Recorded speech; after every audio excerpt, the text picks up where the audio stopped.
The gentleman is recognized for 3 minutes. I thank the gentleman from Alabama for yielding. Mr. Speaker, I ask unanimous consent to revise and extend my remarks.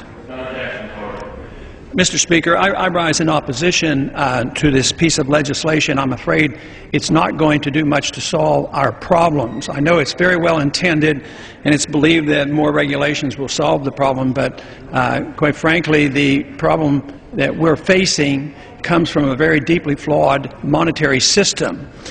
I had made an attempt to emphasize this point by talking about a full audit of the Federal Reserve.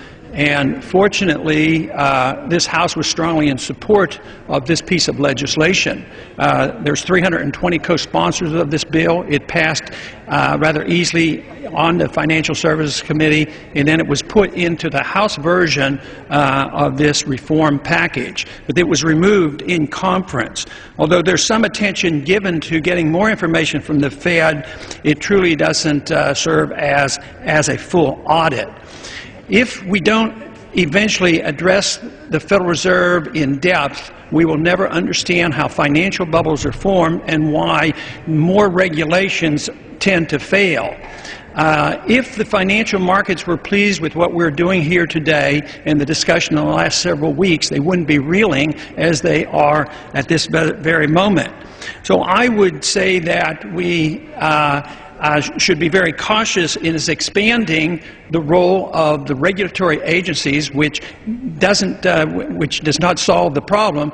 At the same time, giving more power to the Federal Reserve doesn't make much sense if the theory is right that the Federal Reserve is the source of much of our problems. Now, some objected to the transparency bill of the Federal Reserve and said that that was too much information, that the Federal Reserve had to be totally independent. The Federal Reserve Transparency Act doesn't do anything about removing transparency. It doesn't change monetary policy. It just says that the American people and the Congress have a right to know what they do. After the crisis hit, the Federal Reserve injected $1.7 trillion and guaranteed many more trillions of dollars. And it was very hard to get any information whatsoever.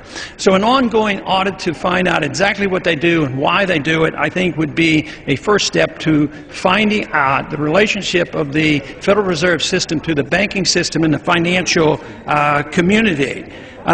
Transparency is something the American people have been asking for and they want. They didn't like the lack of transparency with the TARP funds.